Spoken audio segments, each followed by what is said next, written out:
ചിന്തയ്ക്കായിട്ടൊരു വാക്യം വായിക്കാം. പുറപ്പാട് പുസ്തകം 3-ാം അധ്യായത്തിന് 9-10 വാക്യം.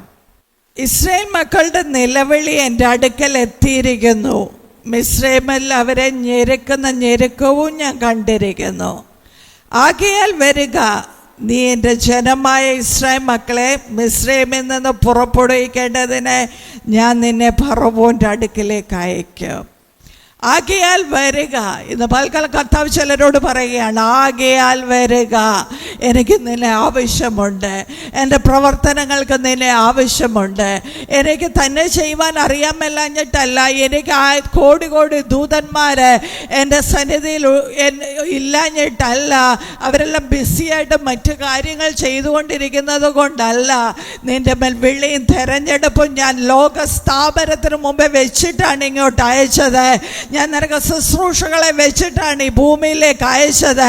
ആകയാൽ ഇന്ന് ദൈവത്തിൻ്റെ ആത്മാവ് പറയുന്ന, ആകയാൽ വരിക, എൻ്റെ കൂടെ നിന്നുകൊണ്ട് എൻ്റെ പ്രവർത്തികളെ തികപ്പാൻ തക്കവണ്ണം, എൻ്റെ പ്രവർത്തികളെ ചെയ്യുവാൻ തക്കവണ്ണം, ദൈവരാജ്യം പണിയുവാൻ തക്കവണ്ണം ആകയാൽ വരിക. നമുക്കെല്ലാവർക്കും അറിയാവുന്ന ഭാഗമാണ്, മോശയുടെ ഭാഗം എല്ലാവർക്കും അറിയാവുന്നതാണ്. നമ്മൾ വീട്ടിൽ നിന്ന് ഒരുങ്ങി ഇറങ്ങി വീട്ടിൽ നിന്ന് ഇറങ്ങുമ്പോൾ ചില എല്ലാ വീട്ടിലും കാണും, ആദ്യം ഒരുങ്ങി ഇറങ്ങുന്ന ആൾക്കാരുണ്ടാവും. ആദ്യം റെഡിയായി എവിടെയെങ്കിലും പോകണമെങ്കിൽ ആദ്യം റെഡിയായിട്ട് മറ്റുള്ളവർ റെഡിയാകാൻ നോക്കിയിരിക്കുന്ന ആരെങ്കിലും ഇവിടെ ഉണ്ടോ? ആദ്യം ഇറങ്ങുന്ന ആൾ. നമ്മളിങ്ങനെ നോക്കിയിരിക്കും, വേഗമായിട്ട് പിള്ളേരെ വേഗമാകട്ടെ എന്ന് താമസിക്കുന്നവർ വണ്ടി ഓടിപ്പിടച്ച് പിന്നെ ഇറങ്ങി, പിന്നെ മൊബൈൽ എടുക്കാൻ മറന്നുപോയി, പിന്നെ അതെടുക്കാൻ മറന്നുപോയി, തിരിച്ചു കയറി വരുന്ന സ്ഥിരം ചെയ്യുന്ന ആൾക്കാരുണ്ട് അല്ലേ? അപ്പോൾ ഫസ്റ്റിൽ ഒരുങ്ങി ഇറങ്ങുന്ന ആൾക്കാരുണ്ട്. അപ്പോൾ ഈ ആദ്യം ഇറങ്ങി വീട്ടിൽ നോക്കിയിരിക്കുന്നത് ഒരു പാടുള്ള കാര്യം, ഫ്രസ്ട്രേഷൻ, നമുക്കൊരു എന്താ പറയുന്നത്, അസഹിഷ്ണുതയാകും ഇവർ ഒരുങ്ങി ഇറങ്ങാത്ത. സമയം കൃത്യം പറഞ്ഞാലും 9:30 ഇറങ്ങണമെന്ന് പറഞ്ഞാലും ചില ആൾക്കാർ അങ്ങോട്ട് നടന്ന് വർത്തമാനം പറഞ്ഞ് നിന്നാൽ 9:30 ആകുമ്പോഴേ കുളിക്കാൻ കയറത്തുള്ളൂ. അപ്പം അതൊരു ബുദ്ധിമുട്ടുള്ള കാര്യമല്ലേ? ഇതുപോലെ തന്നെ നമ്മൾ റെഡിയായി ദൈവവേല ചെയ്യാൻ നമ്മൾ റെഡിയായി ഇറങ്ങുമ്പോൾ ദൈവത്തിൻ്റെ സമയമായില്ലെങ്കിലോ, ദൈവം ഇറങ്ങിയില്ലെങ്കിലോ, നമ്മൾ ഇറങ്ങുമ്പോൾ ദൈവം വന്നില്ല, എല്ലാ തീരുമാനങ്ങളും എടുത്ത് ചെയ്ത് ഇപ്പം ദൈവം കൂടെ നിൽക്കുമെന്ന് വിചാരിച്ചിരിക്കുമ്പം ദൈവത്തെ കാണാനില്ല. ഉപവസിച്ചു, പ്രാർത്ഥിച്ചു, എല്ലാം ചെയ്തു, ദൈവം നമ്മൾ പറയുന്ന സമയത്ത് വന്നില്ലെങ്കിലോ ആകെ അസഹിഷ്ണുതയാകും നമുക്ക് എല്ലാവർക്കും. കർത്താവ് എന്താ ചെയ്യാത്തത്? ഞാൻ വന്നിട്ട് എന്താ കർത്താവ് എനിക്ക് വേണ്ടി നിൽക്കാത്തത്? വിഷമമാവും, സങ്കടമാവും. ബൈബിളിൽ പലരെ കാണാം അതേപോലെ. ഏലിയാവ് എന്തിനാ ദുഃഖിച്ചത്? ഏലിയാവ് പറഞ്ഞു, ദൈവം എന്നോട് പറഞ്ഞു ഇസബേലിന് വേണ്ടി ഞാൻ നിന്നു അല്ലേ, ഞാൻ ഒറ്റയ്ക്ക് നിന്ന് കർമ്മേൽ തീയിറക്കി എല്ലാവരെയും വാളും കൊണ്ട് വെട്ടി ഞാൻ നിന്നു. ഒടുവിൽ എനിക്കൊരാവശ്യം വന്ന് ഇസബേൽ എന്നെ വഴക്ക് പറഞ്ഞപ്പം കർത്താവിനെ കാണാനില്ല. ഏലിയാവിൻ്റെ ഭയങ്കര വിഷമമായി. ഇതുപോലെ സങ്കടമുള്ള ആൾക്കാരുണ്ട്. കർത്താവ് എന്താ ഞാൻ ഒരുങ്ങിയപ്പം കർത്താവ് ഇറങ്ങാത്ത? എന്നാൽ എല്ലാ കാര്യങ്ങളും ദൈവരാജ്യത്തിന് വേണ്ടി ദൈവം ഉപയോഗിക്കുന്നതിന് ദൈവത്തിൻ്റെ സമയമുണ്ട്. സെക്കറിയാവും എലിസബത്തും പ്രാർത്ഥിച്ചു, കുഞ്ഞുങ്ങളുണ്ടാകാൻ പ്രാർത്ഥിച്ചു. 20 വയസ്സ് 30 വയസ്സെല്ലാം ആയപ്പോൾ അവർ പ്രാർത്ഥിക്കുകയാണ്. അവരെപ്പറ്റി പറയുന്ന അവർ നീതിമാന്മാരായിരുന്നു, ദൈവകൽപ്പന പ്രവർത്തിക്കുന്നവരായിരുന്നു. എന്നാൽ അവർക്ക് കുഞ്ഞുങ്ങളെ ലഭിച്ചില്ല. ഒരു വയസ്സ് എന്നപ്പോൾ ദൈവം ചെന്ന് പറയുകയാണ്, നിനക്കൊരു കുഞ്ഞുണ്ടാകാൻ പോവുകയാണ്. കാരണം എന്താണ്? യോഹന്നാൻ യേശു വരുന്നതിൻ്റെ തൊട്ട് മുമ്പേ യോഹന്നാൻ വരാൻ പറ്റത്തുള്ളൂ. ഇവർ പ്രാർത്ഥിക്കുന്ന സമയത്ത് വന്നാൽ യേശു വരുമ്പോൾ യേശുവിന് വഴി കാണിക്കുന്ന ആരാ? നേരത്തെ വന്നിരുന്നിട്ട് കാര്യമുണ്ടോ? അപ്പോൾ ഒരു 6 മാസത്തിനകമേ യോഹന്നാന് വരാൻ പറ്റത്തുള്ളൂ. അതുകൊണ്ട് ഇവരെത്ര പ്രാർത്ഥിച്ചിട്ടും ദൈവത്തിൻ്റെ ആ ടൈം മനസ്സിലാക്കാത്തതുകൊണ്ട്, ദൈവത്തിൻ്റെ പദ്ധതി മനസ്സിലാകാഞ്ഞതുകൊണ്ട് അവർക്ക് ലഭിച്ചില്ല. അപ്പം ദൈവത്തിൻ്റെ സമയം എന്ന് പറയുന്നത് ഡേറ്റ് അല്ല, ഇത്രാം തീയതി ഇന്ന ദിവസമേ തരത്തുള്ളതെന്നല്ല. ദൈവിക കാര്യങ്ങൾ ഓരോന്നായിട്ട് നടക്കുന്ന സമയം നമ്മൾ മനസ്സിലാക്കി നമ്മൾ ചെയ്യുന്നതാണ് ദൈവിക സമയം എന്ന് പറയുന്നത്. അത് അവിടെ ടൈമില്ലല്ലോ. അവിടെ 1-ാം ദിവസം തന്നെ ഇപ്പോഴും പോകുന്നത്. കാരണം സൂര്യനും ചന്ദ്രനും ഇല്ല. ഭൂമിയിൽ സൂര്യനുള്ളത് കൊണ്ടാണല്ലോ 1 ദിവസമായി 2 ദിവസമായി എന്ന് നമ്മൾ പറയുന്നത്. അവിടെ അതൊന്നും ഇല്ലാത്തതുകൊണ്ട് അവിടെ സമയമില്ല. അപ്പം ദൈവത്തിൻ്റെ സമയം എന്ന് പറയുന്നത് ഓരോ പ്രവർത്തനങ്ങൾ ദൈവം വെച്ചിരിക്കുകയാണ്. അത് നടക്കുക എന്നുള്ളതാണ് ദൈവത്തിൻ്റെ സമയം എന്ന് പറയുന്നത്. അപ്പം മോശയെ സംബന്ധിച്ച് ആദ്യത്തെ 40 കൊല്ലം മോശ ഫറവോൻ്റെ പുത്രനായിട്ട് ജീവിച്ചു. അടുത്ത 40 കൊല്ലം ഇത്രോടെ അല്ല റഘുവേലിൻ്റെ മരുമോനായിട്ട് ജീവിച്ചു. അടുത്ത 40 കൊല്ലം ദൈവത്തിൻ്റെ മകനായി ജീവിച്ച ആളാണ് മോശ. അപ്പം മോശയുടെ ജീവിതത്തിൽ മോശ 40 വയസ്സായി മോശയെ പറ്റി അപ്പോസ്തല പ്രവൃത്തികളിൽ സ്തെഫാനോസൊക്കെ എടുത്ത് പറയുന്നുണ്ട് മോശയുടെ ചരിത്രം. അവിടെ പറയുന്നുണ്ട് മോശ സകല ജ്ഞാനവും മിസ്രൈമിൻ്റെ അഭ്യസിച്ച് വാക്കിലും പ്രവൃത്തിയിലും സമർത്ഥനായിരുന്നു, വാക്ചാതുര്യമുള്ളവനായിരുന്നു. ഇസ്രായേലിലെ യഹൂദന്മാരുടെ പുസ്തകങ്ങളിൽ പറയുന്നു, ഫറവോൻ തൻ്റെ ഓരോ കാര്യങ്ങൾക്കും രാജ്യങ്ങൾ തമ്മിലുള്ള ഉടമ്പടികൾക്കും ചർച്ചകൾക്കും ഒക്കെ മോശയായിരുന്നു വിട്ടുകൊണ്ടിരുന്നത്. അത്രയ്ക്ക് വാക്സാമർത്ഥ്യമുള്ളവനായിരുന്നു മോശയുടെ ഉള്ളിലെ ഫറവോൻ്റെ എല്ലാ ജ്ഞാനവും അഭ്യസിക്കുമ്പോൾ ആ ഉള്ളിലൊരു കത്തലുണ്ടായിരുന്നു, എനിക്ക് ദൈവത്തിന് വേണ്ടി പ്രവർത്തിക്കണം, എനിക്കൊരു വിളയും തിരഞ്ഞെടുപ്പും ഉണ്ട്, എനിക്കത് ചെയ്യണമെന്നൊരാഗ്രഹം മോശയ്ക്കുണ്ടായിരുന്നു. ഇത് പാൽക്കാലം ഓർത്തുകൊള്ളുക, നാം ലോകത്തിൽ എന്തെല്ലാം ചെയ്താലും എന്ത് ജോലി ഉണ്ടായാലും നമ്മുടെ ഉള്ളിലൊരു കത്തലുണ്ടാകണം, അതോടൊപ്പം എനിക്ക് ദൈവത്തിന് വേണ്ടി പ്രവർത്തിക്കണം, ദൈവത്തിൻ്റെ വിളയും തിരഞ്ഞെടുപ്പും എൻ്റെ മേലുണ്ടെന്നുള്ളത് നമ്മൾ തിരിച്ചറിയണം. നമ്മുടെ മക്കൾക്കും അതേപോലെയാണ്.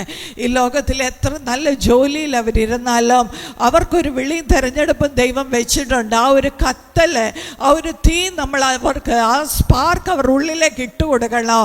എന്തൊക്കെ ചെയ്തെന്ന് പറഞ്ഞാലും ദൈവത്തിൻ്റെ വിളിയും തിരഞ്ഞെടുപ്പും മറന്നു ഒരു കാര്യം പോലും ചെയ്യരുത്. വിളിയും തിരഞ്ഞെടുപ്പിലും നിൽക്കുന്നവരായിരിക്കണം തലമുറയായി നമ്മൾ ഓരോരുത്തരാവും. അങ്ങനെ മോശ എല്ലാം അഭ്യസിച്ച് കഴിഞ്ഞപ്പോൾ മോശയ്ക്ക് തോന്നി ഇത് ഞാൻ പ്രവർത്തിക്കേണ്ട സമയമായി. അവരുടെ അടുക്കലേക്ക് പോയി. എബ്രായ 11 അതിങ്ങനെയാ പറയുന്നത്, മോശ താൻ വളർന്നപ്പോൾ പാപത്തിന്റെ താൽക്കാലിക ഭോഗത്തെക്കാളും ദൈവജനത്തോട് കഷ്ടം സഹിക്കുന്നത് തെരഞ്ഞെടുത്തു മോശ. അപ്പൊ പാപത്തിന്റെ താൽക്കാലിക ഭോഗത്തെക്കാൾ എന്ന് വെച്ചാൽ ഈ ലോകത്തിൽ ചെയ്യുന്ന ദൈവത്തിന്റെ കാര്യം ശ്രദ്ധിക്കാതെ ലോകത്തിൽ ലോകത്തിൽ നിന്ന് നന്മ കിട്ടുന്ന കാര്യങ്ങൾ മാത്രം ശ്രദ്ധിക്കുമ്പോൾ അതൊരു പാപമായി മാറുകയാണ്. അപ്പം മോശ തീരുമാനിച്ചു, ഞാൻ അങ്ങനെ ചെയ്യത്തില്ല, അതിനെക്കാട്ടിലും എനിക്ക് പ്രധാനം ഈ ദൈവജനത്തെ രക്ഷിക്കുക എന്നുള്ളതാണെന്ന് തീരുമാനിച്ച് തനിക്ക് നല്ല അഭ്യാസം കിട്ടിയിട്ടുണ്ടല്ലോ, നല്ല ട്രെയിനിങ് കിട്ടിയിട്ടുണ്ട് ഫറവോൻ്റെ സന്നിധിയിൽ നിന്ന്. മോശ ഓർത്ത് ദൈവം എന്നെ ട്രെയിൻ ചെയ്യാനായിട്ട് കൊണ്ടുവന്നതാണ്, ഞാൻ ആൾക്കാരെ അടിച്ച് കൊന്ന് യുദ്ധം ചെയ്ത് ഇവരെ രക്ഷിക്കാനാണെന്ന് മോശ തെറ്റിദ്ധരിച്ച് ഓടിപ്പോയി ചെയ്തു. മോശയ്ക്ക് പരാജയപ്പെട്ടു പോയി, മോശ സങ്കടമായിപ്പോയി, തെറ്റുപറ്റിപ്പോയി, ഓടിപ്പോകേണ്ടതായിട്ട് വന്നു. ആദ്യത്തെ 40 കൊല്ലത്തെ ആ ഒരു ജീവിതത്തിൽ നിന്ന് അടുത്ത 40 കൊല്ലത്തെ ജീവിതം പരിതാപകരമായിരുന്നു. ലോകപ്രകാരം നോക്കിയാൽ പലപ്പോഴും ഓർത്തുകൊള്ളുക, ദൈവത്തെ സഹായിപ്പാൻ നമ്മളാരും പോകണ്ട. നമ്മുടെ ജ്ഞാനോ നമ്മളെല്ലാം പ്രാപിച്ചിട്ട് എനിക്ക് കഴിവുണ്ട്, എനിക്കത് ചെയ്യാൻ അറിയാം, ഞാൻ ചെയ്താലാണ് ശരിയാകുന്നതെന്ന് പറഞ്ഞ് ഓടിപ്പോകണ്ട. ദൈവമാണ് നമ്മളെ വിളിച്ച് തിരഞ്ഞെടുത്തിരിക്കുന്നത്. ദൈവത്തിൻ്റെ സന്നിധിയിൽ ദൈവവുമായിട്ടുള്ള ബന്ധം നമ്മൾ വർദ്ധിപ്പിക്കുമ്പോൾ എപ്പോഴാണ് ചെയ്യേണ്ടത്, എന്താണ് ചെയ്യേണ്ടതെന്ന് നമുക്ക് മനസ്സിലായി കിട്ടുവാനായിട്ട് ഇടയാകും. ആരാധന എന്ന് പറയുന്നത് അതാണ്, കീഴ്പ്പെട്ടിരിക്കുക, അനുസരിക്കുക ദൈവത്തെ. അതാണ് യഥാർത്ഥ ആരാധന. നമ്മൾ കാര്യം സാധിക്കാൻ വേണ്ടി ആരാധിക്കുമ്പോൾ, ദൈവത്തെ സ്തുതിക്കുകയൊക്കെ ചെയ്യുമ്പോൾ പ്രശ്നം വരുമ്പോൾ നമ്മൾ നിരാശപ്പെട്ടു പോകും. നമ്മൾ ആരാധന എല്ലാം നിന്നു പോകും. കാരണം നമ്മുടെ വിചാരം ആരാധിക്കുമ്പോൾ, ദൈവത്തെ സ്തുതിക്കുമ്പോൾ നമുക്ക് ദൈവം പകരമായിട്ട് ഓരോ പ്രാർത്ഥനകൾക്കും മറുപടി കിട്ടുമെന്നാണ് വിചാരിച്ചത്. ആ വിചാരത്തിലാണ് ദൈവത്തെ ആരാധിക്കുന്നതെങ്കിൽ പലപ്പോഴും സങ്കടപ്പെട്ട് ഇവരെ പോലെ തകർന്നു പോകാനിടയാകും. എന്നാൽ ആരാധന എന്ന് പറയുന്നത് ദൈവത്തോടുള്ള സ്നേഹമാണ്. ദൈവം എന്ത് വന്നാലും എനിക്ക് ദൈവത്തെ വേണം. എൻ്റെ ജീവിതം എന്താണെന്നുള്ളതല്ല, എനിക്ക് ദൈവത്തെ വേണം, എനിക്ക് ദൈവവുമായിട്ട് നടക്കണം. ആ ഒരു ബന്ധമാണ് നമ്മുടെ ആരാധന എന്ന് പറയുന്നത്. അനുസരണമാണ് ആരാധന എന്ന് പറയുന്നത്. ദൈവം എന്നെ കൊണ്ട് ചെയ്യിക്കുന്ന കാര്യങ്ങളെ മനസ്സിലാക്കി അത് ചെയ്യുക എന്നുള്ളതാണ് ആരാധന എന്ന് പറയുന്നത്. മോശ മരുഭൂമിയിലേക്ക് ഓടിപ്പോകേണ്ടതായിട്ട് വന്നു. അവിടെ അടുത്ത 40 കൊല്ലം ഇത്രോടെ മോനായിട്ട് ജീവിച്ചു. അപ്പോൾ ഫറവോൻ്റെ മോനായിട്ട് ജീവിച്ച മോശ അടുത്ത് ഇത്രോടെ മകനായിട്ട് മരുമകനായിട്ട് ജീവിക്കേണ്ടതായിട്ട് വന്നു. കാരണം ദൈവം പറഞ്ഞത് വ്യക്തമായിട്ട് മനസ്സിലാക്കാതെ സ്വന്തം ബുദ്ധിയിൽ സ്വന്തം കഴിവിൽ ചെയ്യുമ്പോൾ നമ്മളും ചിലപ്പോൾ മരുഭൂമിയിലേക്ക് ഓടിപ്പോകേണ്ടതായിട്ട് വരും. എന്ത് ലൈഫ് സ്റ്റൈലിലെ വ്യത്യാസം ഒന്ന് ആലോചിച്ച് നോക്കിയേ.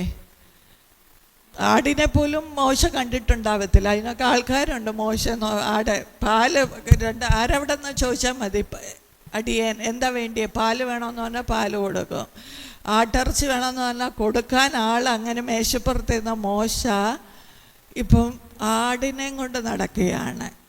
വളരെ പരിതാപകരമായ ലൈഫ് സ്റ്റൈലിലേക്ക് വീണപ്പോൾ 1000 വട്ടത്തിൽ കൂടുതൽ ചിന്തിച്ച് കാണുമായിരിക്കും അല്ലേ.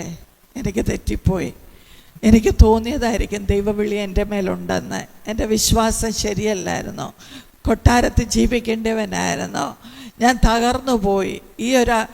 ഇങ്ങനെ തന്നെ തന്നെ പഴിച്ച് തന്നെ തന്നെ കുറ്റബോധത്തിൽ ലജ്ജയിൽ ഒരു വടിയും പിടിച്ച് ആടിനെ വീഴാതിരിക്കാൻ ഒരു വടിയും പിടിച്ച് കാടും മുള്ളും എല്ലാം കയറി ആടിൻ്റെ കൂടെ കിടന്നുറങ്ങി പട്ടുമെത്തെ കിടന്ന മോശ വെയിലും മഴയും കൊണ്ട് ജീവിച്ച മോശയുടെ അടുക്കൽ ദൈവം ഒരു പ്രവാചകനെ വിട്ടില്ല, ദൈവം തന്നെ ഇറങ്ങി വന്നു. Praise the Lord. ഇന്ന് പൽക്കാലം സങ്കടമുണ്ടോ? കർത്താവിനെ സേവിച്ചിട്ടും എനിക്ക് എന്തുകൊണ്ടാണ് ഇത് വന്നതെന്ന്. ഒരു പ്രവാചകനെ അല്ല നിൻ്റെ അടുത്തേക്ക് വിടാൻ പോകുന്നത്, ദൈവം തന്നെ ഇറങ്ങി വന്ന് നിന്നോട് സംസാരിക്കാൻ പോവുകയാണ്. ദൈവത്തിൻ്റെ വിളിയും തെരഞ്ഞെടുപ്പിനെയും പറ്റിയും ദൈവത്തിൻ്റെ സമയത്തെ പറ്റിയും ദൈവത്തുമായിട്ടുള്ള ബന്ധത്തിൽ നിന്നെ വർദ്ധിപ്പാൻ തക്കവണ്ണം കർത്താവ് തന്നെ നേരിട്ട് ചിലരോട് സംസാരിക്കാനായിട്ട് പോവുകയാണ്. ദൈവം തന്നെ ഇറങ്ങി വന്ന് അടുത്ത ദൈവത്തിൻ്റെ പുത്രനാകാനുള്ള ക്ഷണമാണ് മോശയ്ക്കുള്ളത്. ആ വാക്യം അതുകൊണ്ട് 4-ാം അധ്യായത്തിൽ വരുമ്പോൾ ആ 3-ാം അധ്യായത്തിലാണ് ആകിയാൽ വരിക എന്ന് പറഞ്ഞുകൊണ്ട് വിളിച്ചത്. അപ്പോൾ സ്വന്തം ബുദ്ധിയിൽ നമുക്ക് ചെയ്യാൻ പറ്റത്തില്ല. ഫറവോൻ്റെ ജ്ഞാനത്തിലോ നമ്മളെ സ്കൂളിൽ പഠിപ്പിച്ചതോ കോളേജിൽ പഠിപ്പിച്ചതോ വേറെ എവിടെയെങ്കിലും നിന്ന് പഠിച്ചതോ കൊണ്ട് ദൈവത്തിൻ്റെ കാര്യങ്ങളെ നമുക്ക് ചെയ്യാൻ പറ്റത്തില്ല. പിന്നെ എങ്ങനെയാണ് ചെയ്യേണ്ടതെന്നുള്ളതാണ് ഇതിൽ നിന്ന് നമുക്ക് മനസ്സിലാക്കാൻ കഴിയുന്നത്. മോശയുടെ അടുക്ക വന്ന 4-ാം അധ്യായത്തിൻ്റെ 2-ാം വാക്യത്തിൽ എഴുതിയിരിക്കുന്നു, യഹോവ മോശയോട് ചോദിച്ചത് നിന്റെ കയ്യിലിരിക്കുന്നത് എന്ത്? അപ്പം ദൈവപ്രവൃത്തി ചെയ്യാനുള്ള കാര്യമായിട്ട് വേണം ദൈവത്തിൻ്റെ അടുക്കൽ ചെല്ലാൻ. അതുകൊണ്ട് മോശയോട് ചോദിക്കുകയാണ് നിന്റെ കയ്യിലിരിക്കുന്നത് എന്ത്? ഫറവോൻ്റെ ജ്ഞാനമാണോ ഇപ്പോൾ മോശയുടെ കയ്യിലിരിക്കുന്നത്? രാജ്യങ്ങളിലേക്ക് പോയി ഉടമ്പടികൾ ചെയ്യുകയും ചർച്ചകൾ നടക്കുകയും ചെയ്യുന്ന മോശ 40 കൊല്ലം കൊണ്ട് വിക്കനായി തീർന്നു. എല്ലാ വാക്സാമർത്ഥ്യവും നഷ്ടപ്പെട്ടു, ഡിപ്രഷനിൽ വീണുപോയി, നേരം വേണം സംസാരിപ്പാൻ അറിയാതായി, വാക്കുകൾ പലതും സംസാരിക്കാതെ മറന്നുപോയി മോശ. അങ്ങനെ ജീവിക്കുന്ന മോശയോട് ദൈവം വന്ന് ചോദിക്കുകയാണ് എന്താ കയ്യിലുള്ളത്? എൻ്റെ കയ്യിലുള്ളത് ദൈവത്തിന് കൊടുക്കാൻ കഴിയുമോ? ഇന്ന് പൽക്കാലം കർത്താവ് ഇവിടെ ഇരിക്കുന്നവരോട് ചോദിക്കുന്നത് ഇതാണ്, എന്താണുള്ളത്? ദൈവത്തിന് വേണ്ടി കൊടുപ്പാൻ എന്താ ഉള്ളത്? കർത്താവ് എനിക്കൊരു കഴിവില്ല, തരണേ. എനിക്ക് കൃപാവരം ഇല്ല, തരണേ. എനിക്ക് ആ കുഴപ്പമുണ്ട്, ഈ കുഴപ്പമുണ്ട്, വിദ്യാഭ്യാസമില്ല. ഇല്ലാത്തത് പറയാനല്ല, ദൈവം ചോദിക്കുകയാണ് നിനക്കെന്താ ഉള്ളത്? ദൈവം എവിടെയൊക്കെ പ്രവർത്തിച്ചോ അവിടെ എല്ലാം ചോദിച്ചു എന്താ ഉള്ളത്. എലീശ വിധവ സ്ത്രീയോട് ചോദിച്ചു നിൻ്റെ വീട്ടിൽ എന്താ ഉള്ളത്? ലക്ഷക്കണക്കിന് രൂപ കടം കയറിയിരിക്കുന്നത് വീട്ടിൽ ഒന്നുമില്ല, പക്ഷെ ആ ഒരു കുപ്പി എണ്ണ മതി ക്ഷാമകാലത്ത് ജീവിക്കാൻ. സരഭത്തിലെ വിധവയുടെ വീട്ടിൽ കാൽക്കുലേറ്റ് ചെയ്ത് കൂട്ടി നോക്കിയാൽ ഇത്ര ദിവസം ഇത്ര വർഷം ജീവിക്കാൻ അവളുടെ വീട്ടിൽ ഒന്നുമില്ല, പക്ഷെ അവിടെ കയ്യിലുള്ളത് കൊടുത്തപ്പോൾ അത് വർദ്ധിപ്പിച്ചു ദൈവം. Praise the Lord. ഇന്ന് പൽക്കാലം നിൻ്റെ കയ്യിൽ എന്താ ഉള്ളത്? എന്തെങ്കിലും ഉണ്ടോ? പ്രാർത്ഥിക്കാനുള്ള ഒരു ആഗ്രഹം, മനസ്സ്, മറ്റുള്ളവരെ സ്നേഹിക്കാൻ ഒരു മനസ്സ്, കുഞ്ഞു കുഞ്ഞു കാര്യങ്ങൾ ചെയ്യാനുള്ള മനസ്സ്, വലിയ വലിയ കാര്യങ്ങൾ ചെയ്യാനില്ലെങ്കിലും എന്തെങ്കിലും ഉണ്ടോ? ദൈവം ചോദിക്കുകയാണ്. ഒന്നുമില്ല കർത്താവ്, എൻ്റെ കയ്യിലൊന്നുമില്ല, എന്തെങ്കിലും ഉണ്ട് തരണം, എനിക്ക് ഇങ്ങോട്ട് താന്നല്ല. നിൻ്റെ കയ്യിലുള്ളത് ദൈവത്തിന് സമർപ്പിക്കണം, ദൈവത്തിന് കൊടുക്കണം. എൻ്റെ കയ്യിലുണ്ടെന്നുള്ളത് നീ മനസ്സിലാക്കി എടുക്കണം. ഇതൊരു മോശ എന്താ പറഞ്ഞത്? ഒരു വടി. മോശയുടെ കയ്യിൽ ഇപ്പോൾ ആകെയുള്ളത് ഒരു വടിയാണ്. എല്ലാം പോയി സ്റ്റേജിൽ മോശ കൊണ്ടുവന്ന ദൈവം. അല്ല, മോശ പറഞ്ഞാൽ കേൾക്കത്തില്ലായിരുന്നു. നമ്മളെ സ്റ്റേജുകളിൽ കൊണ്ടുവരേണ്ടതിൻ്റെ ഉദ്ദേശം അതാണ്. ഇല്ലെങ്കിൽ 100 എക്സ്ക്യൂസുകൾ, 100 കാര്യങ്ങൾ. അതങ്ങനെയല്ല ചെയ്യേണ്ടത്. വീട്ടിൽ തന്നെ തർക്കിക്കുന്നവർ കാണുമല്ലോ. അങ്ങനെയല്ല, ഞാൻ കേട്ടത് ഇങ്ങനെയാണല്ലോ, അതങ്ങനെയല്ല നടന്നതെന്ന് പറഞ്ഞ് നമ്മൾ തന്നെ അങ്ങോട്ടും ഇങ്ങോട്ടും തർക്കിക്കാറുണ്ട്. അപ്പം പിന്നെ ദൈവം ഒരു വിവരവും വിദ്യാഭ്യാസം എല്ലാം ഉണ്ടെങ്കിൽ പിന്നെ പറയേണ്ട കാര്യമുണ്ടോ? അപ്പം ഒരു വടി മാത്രം. അപ്പം നമ്മുടെ കയ്യിൽ ചെറിയ കാര്യം, നമുക്ക് ചെറുതെന്ന് തോന്നുന്നത് ദൈവത്തിന് മതി. വലിയ വലിയ കാര്യങ്ങളെ ദൈവത്തിന് കൊടുക്കണ്ട. ഇവിടെ മോശയുടെ കയ്യിൽ വടി, നിസ്സാരമായ കാര്യം, പറയാൻ തന്നെ ഒരു ചമ്മല. ഒരു വടി ഉള്ളൂ. പക്ഷെ അത് ദൈവത്തിൻ്റെ കയ്യിൽ അത് കൊടുക്കുമ്പോൾ അത് അത്ഭുതമായി മാറാൻ പോവുകയാണ്. ഇന്ന് പാൽക്കാലം ഇവിടെ ഇരിക്കുന്ന എല്ലാവർക്കും വെളിയും തിരഞ്ഞെടുപ്പുമുണ്ട്. കാൽവറി ക്രൂശിൽ യേശു തൻ്റെ സ്വന്തം രക്തം ചീന്തി നമ്മളെ രക്ഷിക്കപ്പെടുത്തി എടുത്തതിന് വേണ്ടിയാ.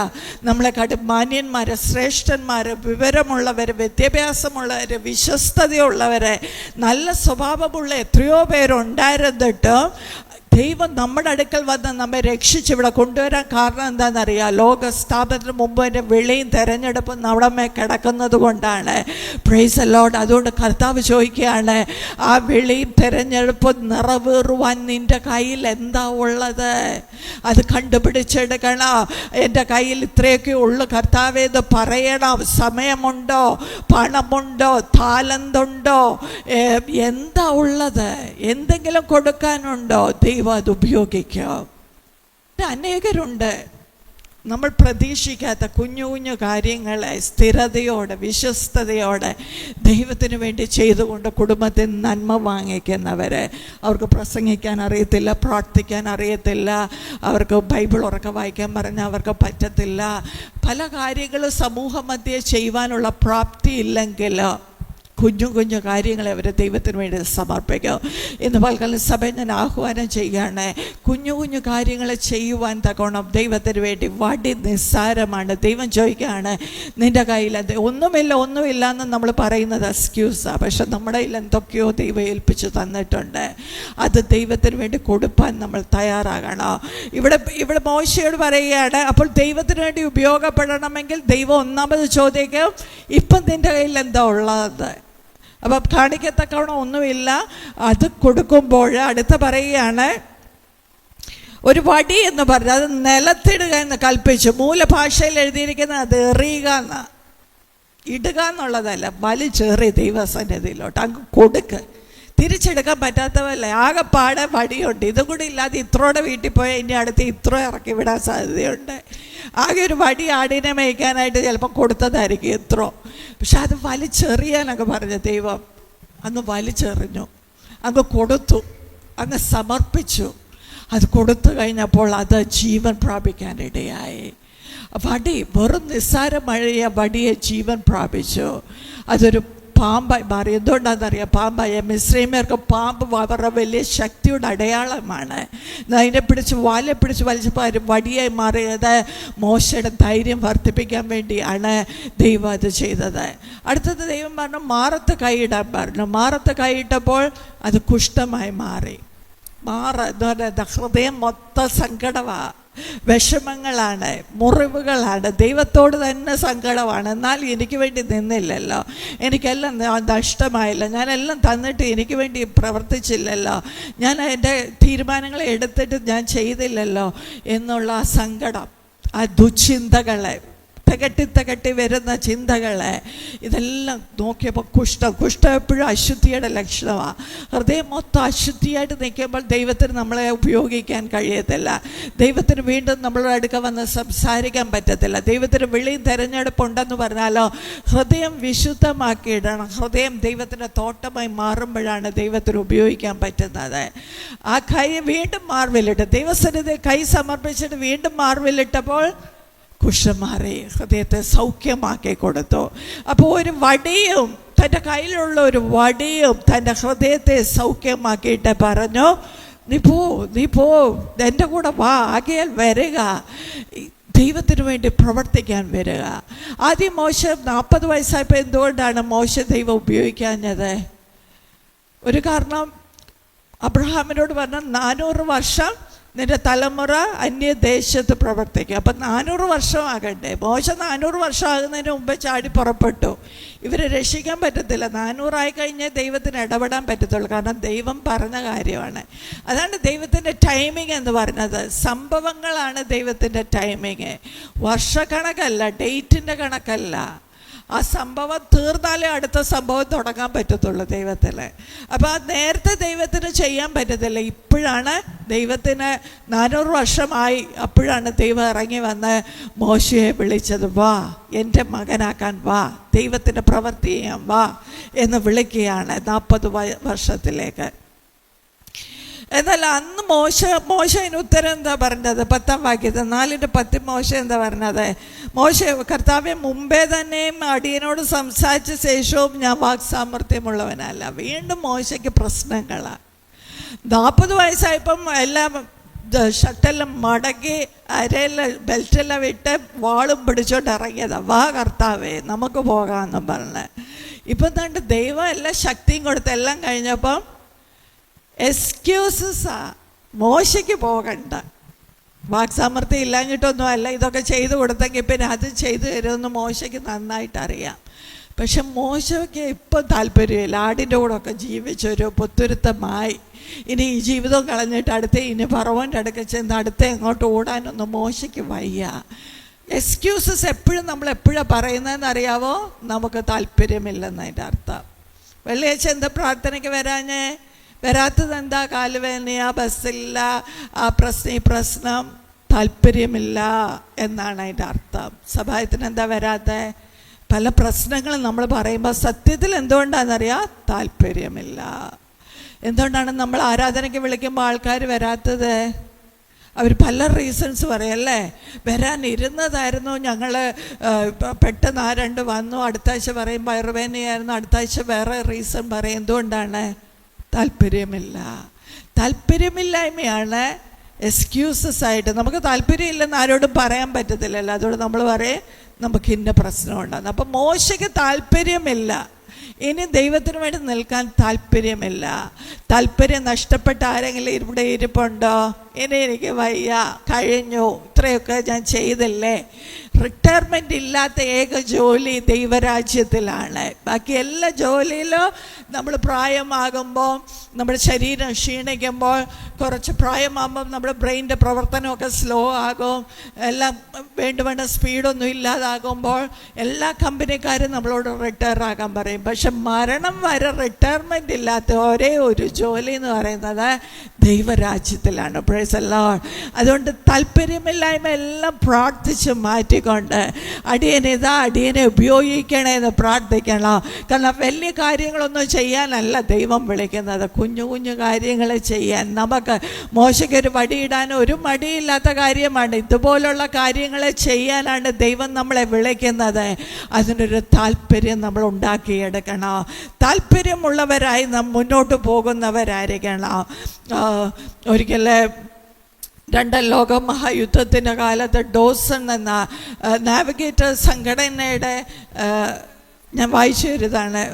അതിൻ്റെ അധ്യക്ഷൻ 25 പട്ടാളക്കാരെ സുവിശേഷം പറഞ്ഞു കൊടുത്തിട്ട് അവരോട് പറഞ്ഞു, നിങ്ങളിപ്പോൾ യേശു പറഞ്ഞല്ലോ, നിങ്ങൾ ഭൂലോകമെങ്ങും പോയി സകലരെ ശിഷ്യരാക്കിക്കൊള്ളണം, അതുകൊണ്ട് നിങ്ങൾ ശിഷ്യരാക്കിക്കൊള്ളണമെന്ന് പറഞ്ഞപ്പോൾ അവർ പറഞ്ഞു, അയ്യോ ഞങ്ങളുടെ കയ്യിലാകെ ന്യൂ ടെസ്റ്റ്മെൻ്റേ ഉള്ളൂ, മുഴുവൻ ബൈബിൾ പോലും ഞങ്ങളുടെ കയ്യിലില്ല, പിന്നെ ഞങ്ങളെങ്ങനെ പോകാനാ?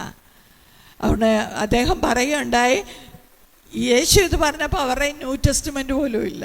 ശിഷ്യന്മാരുടെ ന്യൂ ടെസ്റ്റ്മെൻ്റ് ഉണ്ടായിരുന്നു. യേശു ഇത് നിങ്ങൾ ഭൂലോകം പോയി സുവിശേഷം പറയാൻ പറഞ്ഞപ്പോൾ ഇല്ലായിരുന്നു. എന്നിട്ട് അവർ പോയി നിങ്ങൾ എക്സ്ക്യൂസുകൾ പറയുകയാണ്. നമ്മൾ പലപ്പോഴും എക്സ്ക്യൂസസ് പറയുന്നവർ അടുത്തിരിക്കുന്ന ആളോട് പറഞ്ഞു, ഇനി ഞാൻ ഓരോ എക്സ്ക്യൂസും പറയത്തില്ലെന്ന് പറ. ദൈവവേല ചെയ്യാൻ, പ്രാർത്ഥനകൾക്ക് വരാൻ ഒരു എക്സ്ക്യൂസും ഇനി ഞാൻ പറയത്തില്ല. ദൈവത്തിന് വരണം, ദൈവത്തിൻ്റെ ഇത് ചെയ്യണം. വെള്ളിയാഴ്ച നാം വന്നിരിക്കുമ്പോൾ ഓർത്തുകൊള്ളുക, ഇതൊരു വടിയാണ്. ദൈവസന്നിധിയിൽ നിൻ്റെ കയ്യിലുള്ളതാണിത്. നാം ദേശത്തിന് വേണ്ടി, സഭയ്ക്ക് വേണ്ടി പ്രാർത്ഥിപ്പാൻ ദൈവം ആളുകളെ ക്ഷണിക്കുകയാണ്. ആകയാൽ വരിക, പ്രാർത്ഥന. മുട്ടിന്മേരിക്കാൻ ഇവിടെ ആൾക്കാരുണ്ടോ അവിടെയാണ് സഭ വളരുന്നത്, അവിടെയാണ് ദേശത്ത് ഉണർവ് നടക്കുന്നത്, അവിടെയാണ് പരിവർത്തനങ്ങൾ നടക്കുന്നത്. ദേശം അനുഗ്രഹിക്കപ്പെടുമ്പോൾ നമ്മൾ അനുഗ്രഹിക്കപ്പെടുകയാണ്, സഭ അനുഗ്രഹിക്കപ്പെടുമ്പോൾ നമ്മൾ അനുഗ്രഹിക്കപ്പെടുകയാണ്, ഓരോ കുടുംബത്തിനും അനുഗ്രഹം ലഭിക്കുകയാണ്. അതുകൊണ്ട് ദൈവം വിളിക്കുകയാണ്, ആകയാൽ വരിക. ഇതിനു വേണ്ടി, ഈ ദൗത്യത്തിന് വേണ്ടി വരാൻ. ഇതുപോലെ ഓരോ ദൗത്യത്തിന് വേണ്ടി ദൈവം നമ്മെ വിളിക്കുമ്പോൾ നാം ഒരു എക്സ്ക്യൂസും പറയുന്നവരായിരിക്കരുത്. അടുത്തത്, ദൈവം പറയുന്നത് പോലെ ചെയ്യുക. നമുക്കൊത്തിരി ഐഡിയാസ് ഉണ്ടാകും, മറ്റുള്ളവർ പറയുന്നത് ചെയ്യാനല്ല നമ്മളെ വിളിച്ചിരിക്കുന്നത്. നമുക്കൊരു വിളിയും തിരഞ്ഞെടുപ്പുമുണ്ട്. നമ്മളെ ദൈവം ട്രെയിൻ ചെയ്തെടുക്കും, അതിൽ നിൽപ്പാൻ തക്കോണം ഇടയാണ്. ട്രെയിൻ ചെയ്യുന്നത് പരിശുദ്ധാത്മാവാണ്. പരിശുദ്ധാത്മാവിനെക്കാട്ടിൽ അധികം ആരും തീർച്ചയായിട്ടും മനുഷ്യരെ ഉപയോഗിച്ചാണ് ട്രെയിൻ ചെയ്യുന്നത്. എന്നാൽ പരിശുദ്ധാത്മാവ് നമ്മളോട് പറഞ്ഞിരിക്കുന്ന ട്രെയിനിങ്ങിൽ നമ്മൾ നിൽക്കുന്നവരായിരിക്കണം. ആളുകളെ പ്ലീസ് ചെയ്യാൻ അങ്ങോട്ട് ആ രീതി ഈ രീതിയിലേക്ക് നമ്മൾ മാറുന്നവരായിരിക്കരുത്. ആത്മാവിനെ അനുസരിച്ച് നടക്കുവാനാണ് വിളിച്ചിരിക്കുന്നത്. ആ ഒരു ഇൻസ്ട്രക്ഷൻ, ആ ഒരു ട്രെയിനിങ്, ദൈവരാജ്യത്തിൻ്റെ പ്രത്യേകത അതാണ്. നമ്മെല്ലാം ദൈവരാജ്യത്തിലാക്കിയിരിക്കുകയാണ്. നമ്മൾ പഠിച്ചെടുക്കണം ദൈവരാജ്യത്തിൻ്റെ വ്യവസ്ഥ, നിയമങ്ങളെ, ദൈവരാജ്യത്തിൻ്റെ രീതികളെ, പ്ലാനുകളെ, അതിനകത്ത് നടക്കുന്ന പദ്ധതികളെ എല്ലാം നമ്മൾ മനസ്സിലാക്കി തരുന്നത് പരിശുദ്ധാത്മാവായിരിക്കും. അതറിയാവുന്ന, അത് മുഴുവൻ അറിയാവുന്ന ഒരു മനുഷ്യൻ പോലും ജീവിച്ചിരിപ്പില്ല. അത് പലർക്കും പല സമയത്ത്, അതാണല്ലോ എബ്രായർ പറയുന്നത്, ദൈവം പണ്ട് ഭാഗമായും വിവിധമായും പ്രവാചകന്മാർ മുഖാന്തരം കുറച്ച് കാര്യം യെശയ്യാവിനോട് പറഞ്ഞു, കുറച്ച് കാര്യം ദാവീദിനോട് പറഞ്ഞു, കുറച്ച് കാര്യം യിരെമ്യാവിനോട് പറഞ്ഞു. ബൈബിൾ കിട്ടിയോണ്ടെല്ലാം നമ്മൾ അറിഞ്ഞു. ഇപ്പോഴും അങ്ങനെ കുറേ കാര്യങ്ങൾ കുറേ പേരോട് ദൈവം സംസാരിക്കുകയാണ്, എല്ലാവരോടും നമ്മളോട് സംസാരിച്ചു കൊണ്ടിരിക്കുകയാണ്. അതുകൊണ്ട് ദൈവത്തിന് കീഴ്പ്പെട്ടിരിക്കുന്നവരായിരിക്കണം.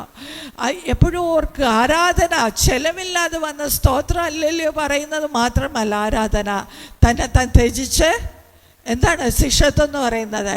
ഒരുവൻ അനുഗമിക്കാൻ തീരുമാനിച്ചാൽ തന്നെ താൻ ത്യജിച്ച് തൻ്റെ ക്രൂശ് എടുത്തുകൊണ്ട്. അപ്പം ത്യജിക്കേണ്ട സ്ഥലങ്ങളുണ്ട്, ക്രൂശ് എടുക്കേണ്ട സ്ഥലങ്ങളുണ്ട്, അനുഗ്രഹങ്ങൾ ലഭിക്കുന്ന സ്ഥലങ്ങളുണ്ട്, ഉയർച്ച വരുന്ന സ്ഥലങ്ങളുണ്ട്, താഴ്ച വരുന്ന സ്ഥലങ്ങളുണ്ട്. എല്ലായിടത്തും സന്തോഷത്തോടെ പോകാൻ ഒരു ദൈവ പൈതൽ തയ്യാറാകണം. ഇന്ന് പൽക്കാലം വെളിയും തെരഞ്ഞെടുപ്പും ഉണ്ടെന്ന് എത്ര പേർക്ക് ബോധ്യമുണ്ട്? വെറുതെ ഈ ഭൂമി ജനിച്ചതല്ല, ചുമ്മാ വന്നതല്ല. എന്നെ കാൽവറി ക്രൂശിൽ സ്വന്തം ജീവൻ കൊടുത്ത് രക്ഷിച്ചതിനൊരു ഉദ്ദേശമുണ്ടെന്ന് എത്ര പേര് വിശ്വസിക്കുന്നുണ്ട്? ഇതുവരെയും വിശ്വസിച്ചിട്ടില്ലെങ്കിൽ ഇന്ന് വിശ്വസിക്കുക, ഇന്നോട്ട് വിശ്വസിക്കുക, ഇന്നോട്ട് പ്രാർത്ഥിക്കുക. എൻ്റെ കർത്താവേ, എനിക്കൊരു വെളിയും തെരഞ്ഞെടുപ്പുണ്ട്, അത് വേറെ ആർക്കും ചെയ്യാൻ പറ്റത്തില്ല, എനിക്ക് മാത്രമേ ചെയ്യാൻ പറ്റത്തുള്ളൂ, ഞാനതിന് റെഡിയായി, എന്നെ ഉപയോഗിക്കണമേ എന്ന് പ്രാർത്ഥിച്ചാട്ടെ. വെളിയും തെരഞ്ഞെടുപ്പ് ഉള്ളത് ഓർത്ത് ദൈവത്തിന് സ്തോത്രം ചെയ്താട്ടെ. അനേകരും നമ്മളെ വിളിക്കുന്നില്ല, അനേകർ നമ്മളെ പല കാര്യങ്ങൾക്കും അവരുടെ ലിസ്റ്റിൽ നമ്മുടെ പേരില്ല. അപ്പം പിന്നെ പക്ഷേ യേശു ക്രിസ്തുവിൻ്റെ ലിസ്റ്റിൽ നമ്മുടെയൊക്കെ പേരുണ്ടായിരുന്നു. പല ഉന്നതന്മാരുടെ പേരും അതിനകത്തില്ല, പക്ഷെ നമ്മുടെ പേരുണ്ട്. ലോകം വിളിക്കുന്ന പലരുടെ പേരും അതിനകത്തില്ല. ഇന്ന് പൽക്കാലം അതോർത്ത് സ്തോത്രം ചെയ്താട്ടെ. വെളിയും തെരഞ്ഞെടുപ്പും എൻ്റെ മേലുണ്ട്.